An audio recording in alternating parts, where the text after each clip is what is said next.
Bismillahirrahmanirrahim. Assalamualaikum warahmatullahi wabarakatuh. Alhamdulillahirabbil alamin.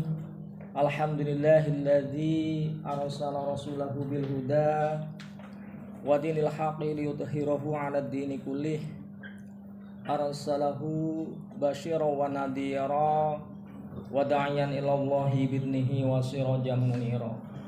Asyhadu an la ilaha illallah wahdahu la syarika lah syahadatan a'adaha liliqa'i dukhara wa asyhadu anna Muhammadan abduhu wa rasuluhu arfa'ul bariyati qadra. Allahumma shalli wa sallim ala sayyidina Muhammadin wa ala ali sayyidina Muhammad amma ba'. Hadratil muhtaramin, para sepuh, para alim ulama, para pimpinan PT Telkom Regional 3 Jawa Barat, semoga selalu dilimpahkan kesehatan oleh Allah Subhanahu wa taala. Seluruh jajaran pimpinan, karyawan, dan juga hadirin wal hadirat yang hadir di kesempatan siang hari ini untuk melaksanakan bersama-sama sholat berjamaah duhur. Semoga kehadiran kita, sholat kita maupun taklim kita hari ini dicatat oleh Allah Subhanahu wa taala sebagai amalan maslahah fid dini wa dunya wal akhirah. Amin Allahumma amin. Hadirin wal hadirat, alhamdulillah di siang hari ini saya kebagian topik terkait dengan Ramadan, bulan kemenangan, dan juga bagaimana jejak produktivitas ya Rasulullah Shallallahu Alaihi Wasallam dan sahabat dalam meraih kemenangan bulan Ramadan. Hadirin yang dimuliakan oleh Allah Subhanahu Wa Taala, kita bersyukur karena kita hari ini masih diberi waktu, diberi kesempatan untuk bisa bersama-sama hadir menemukan bulan Ramadan. Karena bulan Ramadan ini bulan yang sangat istimewa. Bahkan sabda Nabi, "Lau ta'lamu ummati ma fi Ramadana latamanna ayyakuna as-sanah itu kulluha Ramadan." Kalau saja umatku ini tahu terhadap apa yang ada di dalam bulan Ramadan, tentu umatku ini akan berharap bahwa seluruh tahun ini semuanya, seluruh bulan ini adalah semuanya bulan Ramadan, karena demikian luar biasanya bulan kita ini.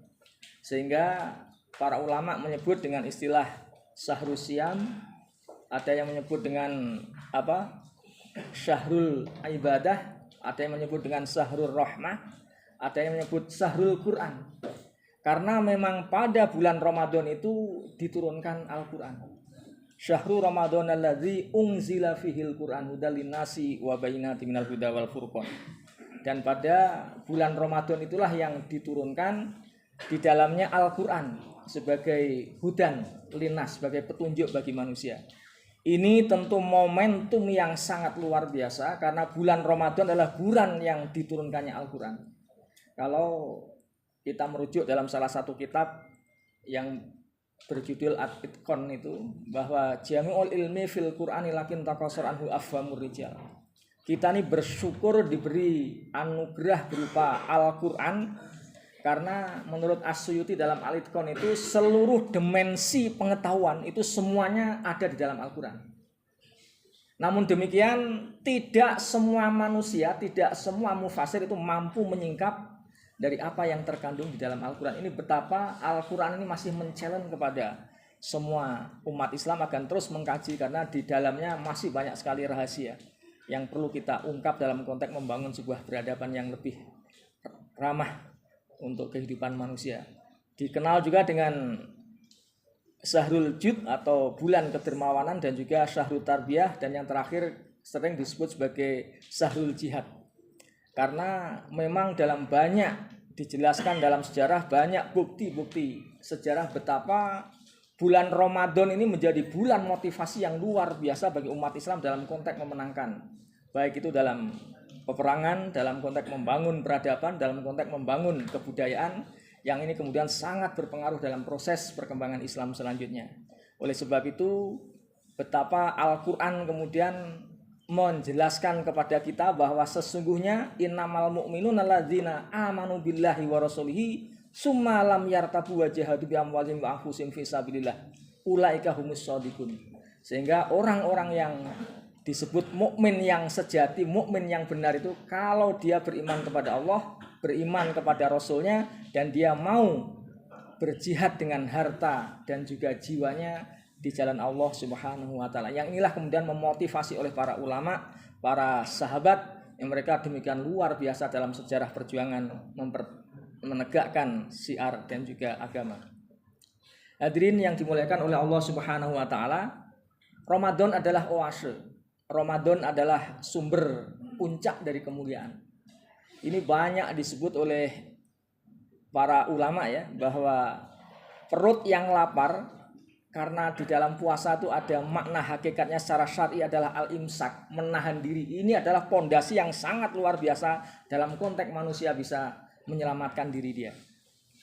Oleh sebab itu, karena ada fungsi penyelamatan dari fungsi puasa ini, Nabi besar Muhammad SAW menyebut asyamu itu sebagai junnatun, bahwa puasa itu adalah perisai.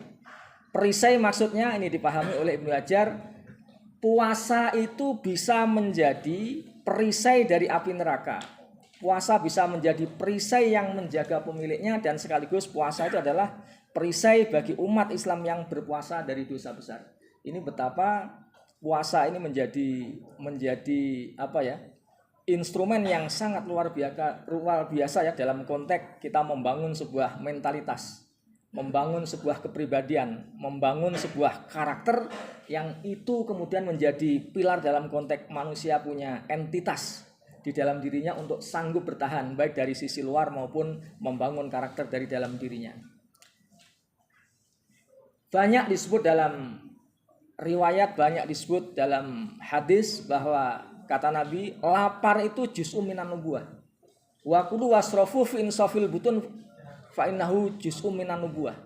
Jadi kata Nabi, makan dan puasalah, makan dan minumlah kalian semua itu hanya setengah dari perut Anda. Karena apa? Fa innahu juz'un minan nubuwah. Karena insafil butun atau perut lapar, orang yang bisa menahan perutnya tidak terisi penuh ini adalah menjadi apa yang disebut dengan juz'un minan nubuwah, menjadi bagian dari sifat-sifat atau juz kenabian.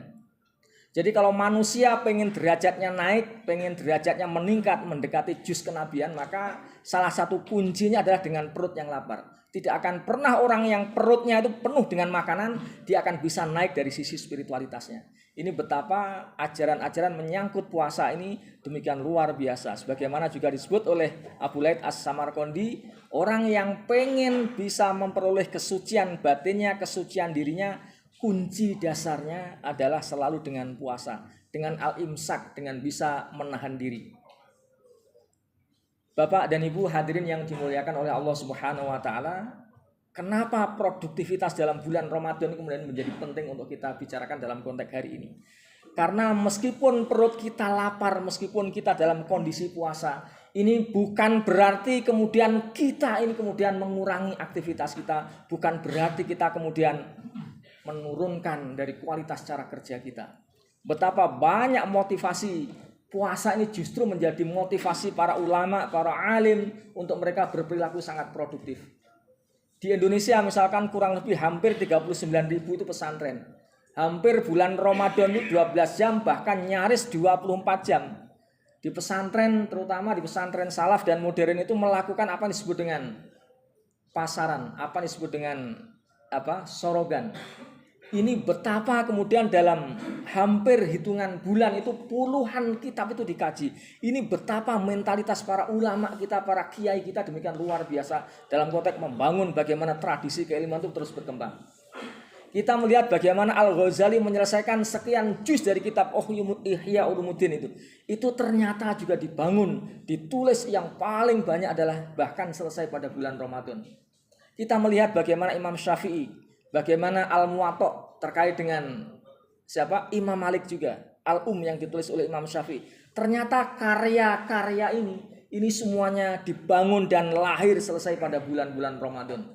Kemudian di Indonesia misalkan kita melihat misalkan tafsir Hamka, meskipun beliau di penjara, atau juga misalkan Syekh Yusuf Qaradawi maupun Kiai Zainal Krapyak yang menulis banyak sekali kitab, itu ternyata juga banyak diselesaikan pada bulan-bulan Ramadan. Ini artinya apa? Dengan situasi yang lapar, dengan kita saling bisa menahan hawa nafsu, justru inspirasi, justru motivasi untuk berproduksi, untuk membuat karya-karya hebat ini terlahir di karangan para ulama kita.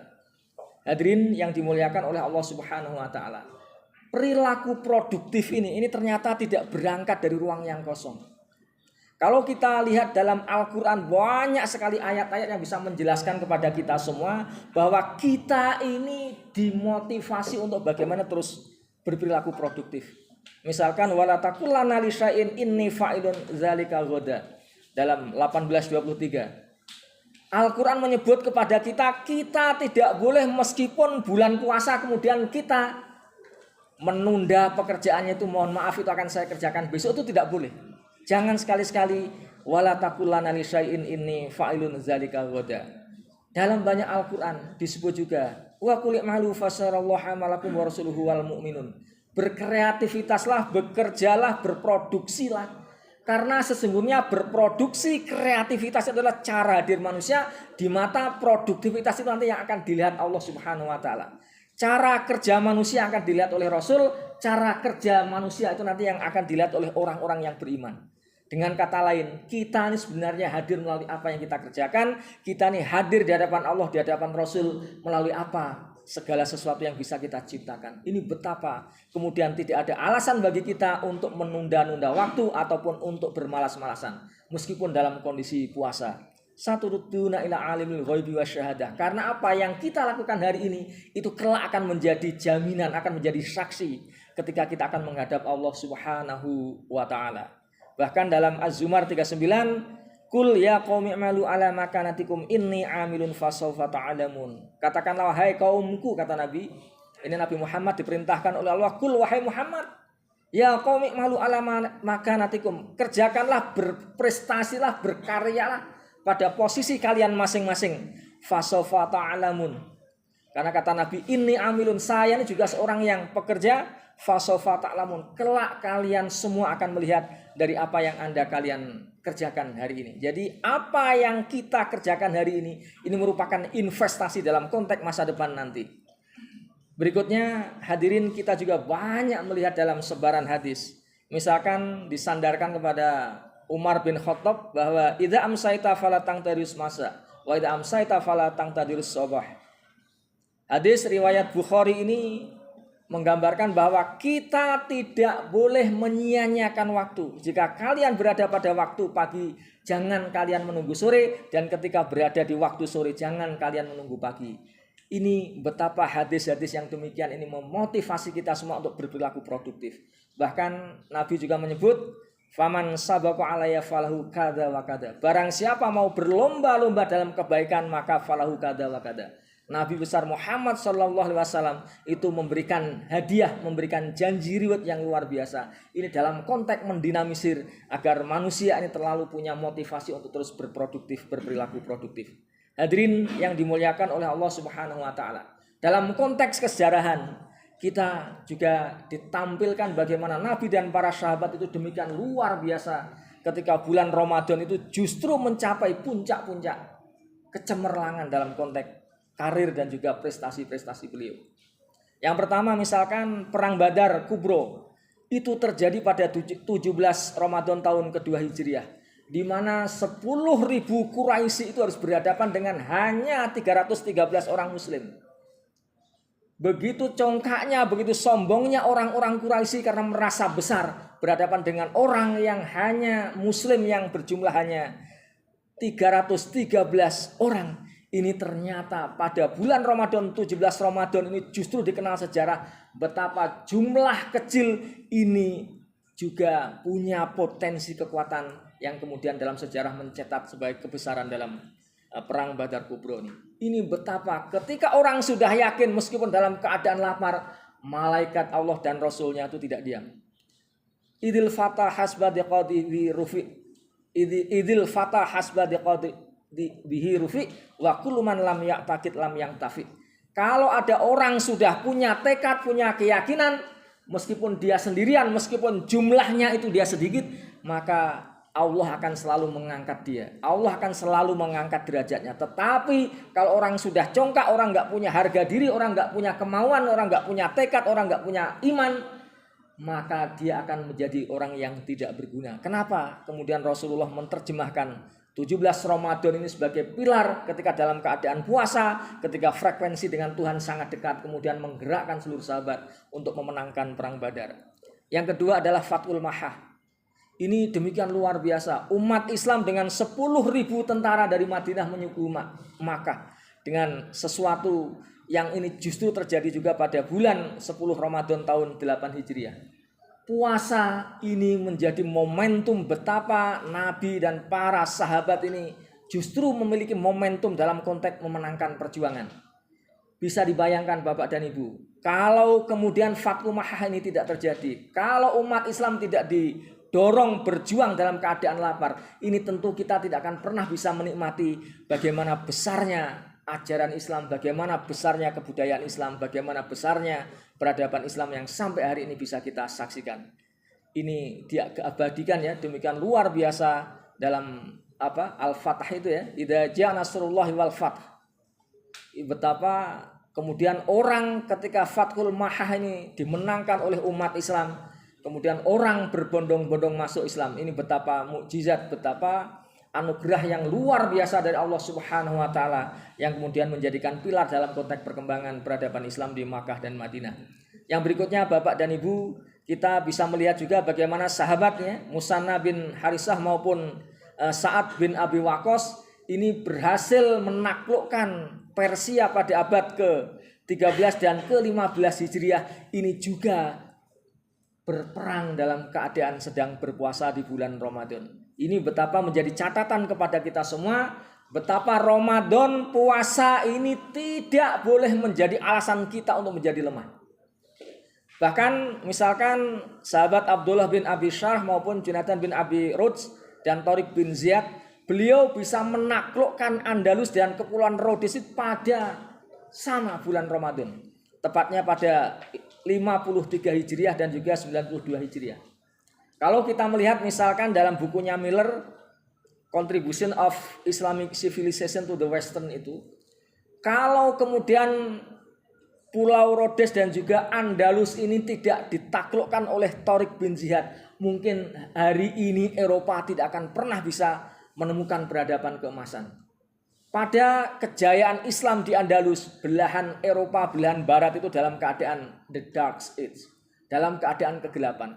Sehingga begitu bersentuhan dengan kemenangan Islam di Andalus ini kemudian melahirkan tradisi akademik yang demikian luar biasa. Dari sinilah lahir Ibnu Sina, lahirlah Ibnu Rus, lahirlah As-Sobuni yang melalui karya-karya beliau kemudian revolusi di bidang kedokteran itu dimulai. Revolusi di bidang teknologi itu dimulai. Kita masih ingat kontribusi dari Ibnu Sina yang di barat dikenal dengan istilah Avicenna dengan buku namanya Tib ya, atau Al-Medicine ya, Konkordasi Al-Medicine. Jadi At-Tib itu adalah buku pondasi revolusi di bidang kedokteran, karena melalui buku itulah orang kemudian berani melakukan operasi, orang berani melakukan bedah. Ini ditemukan teorinya oleh Ibnu Sina bahwa watak dasar dari tubuh manusia itu ada bersifat anwu. Jadi kalau jaringan kulit, jaringan tulang, jaringan manusia itu dibelah, nanti ketika disatukan dengan dikasih sedikit ramuan, maka dia akan merekat kembali. Maka tulang itu akan menyambung kembali. Inilah betapa revolusi umat Islam yang demikian luar biasa yang dimulai pada bulan Ramadan dengan kemenangan Tariq bin Ziyad dalam konteks menaklukkan Andalusia. Inilah yang kemudian Barat baru mulai mengenal pengetahuan. Barat baru mulai mengenal melalui transmisi pengetahuan yang ada di Andalus inilah.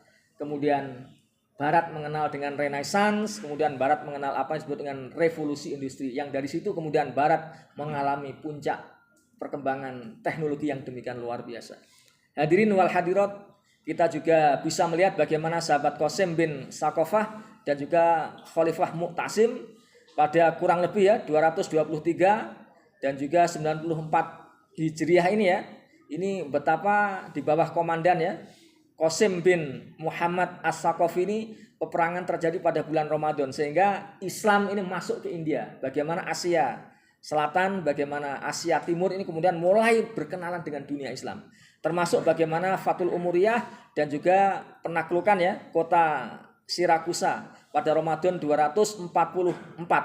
Ini bagaimana di Sisilia di bawah kekuasaan Romawi ini juga ditaklukkan di bawah pimpinan Ja'far bin Muhammad. Ini betapa para sahabat meskipun dalam keadaan puasa tetapi semangat jihad, semangat perjuangannya tidak pernah kendor. Justru ini momentum dalam konteks memperoleh kemenangan di dalam setiap perjuangan para sahabat.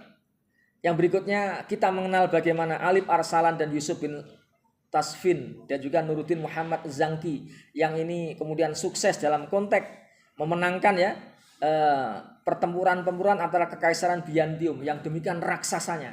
Dan ini semua dilakukan dalam konteks bulan Ramadan. Tepatnya pada 26 Agustus 1071 ini bertepatan dengan 463 Hijriah di kota Morshiket. Ini terjadi peperangan yang luar biasa sehingga umat Islam bisa memenangkan dengan raksasa peradaban waktu itu, raksasa penguasa di Byzantium, kekaisaran Byzantium. Kemudian juga di pertempuran Zalakoh dan juga pertempuran Harim yang dipimpin oleh Yusuf bin Tasfin dan juga Nuruddin Muhammad Zangki. Ini semuanya dilakukan pada bulan Ramadan.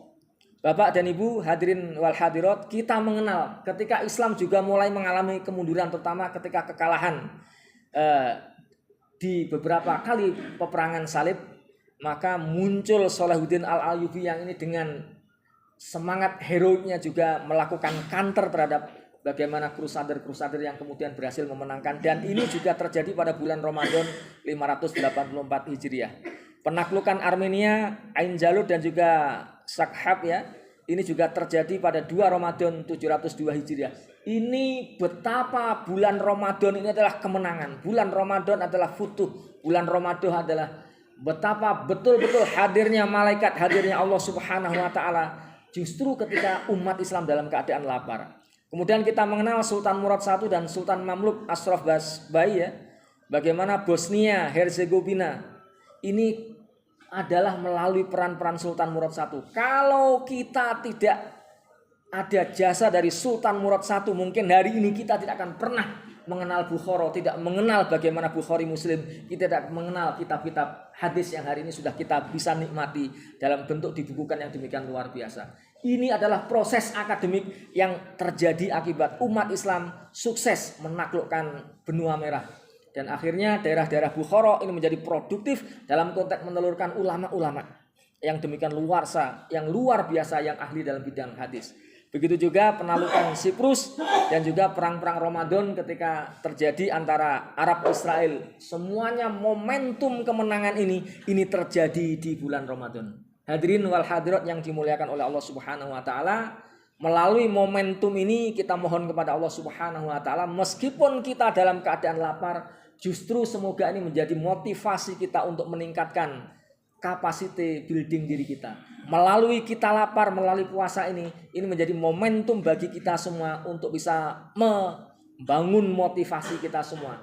Lapar kalau terpaksa itu tidak baik, tetapi lapar ketika diniatkan ini justru itu menjadi strategi dalam konteks memperkuat batin-batin kita. Dan tidak akan pernah orang yang kuat mentalnya, tidak akan pernah orang yang kuat batinnya kecuali dia melalui lapar dalam puasa. Oleh sebab itu kita mohon kepada Allah Subhanahu wa taala semoga semangat juang, semangat jihad dari Nabi dalam konteks memenangkan pertarungan dalam peradaban, semangat para sahabat dalam konteks memenangkan peperangan untuk memperluas syiar agama ini menular kepada kita semua, menjadi etos dalam konteks kita meningkatkan pekerjaan, dalam etos kita meningkatkan produktivitas, dalam konteks kita mengabdi kepada Allah Subhanahu wa taala. Hadirin wal hadirat, barangkali ini yang bisa kami sampaikan. Semoga ada manfaatnya. Atlubu minkum alafa. Wassalamualaikum warahmatullahi wabarakatuh.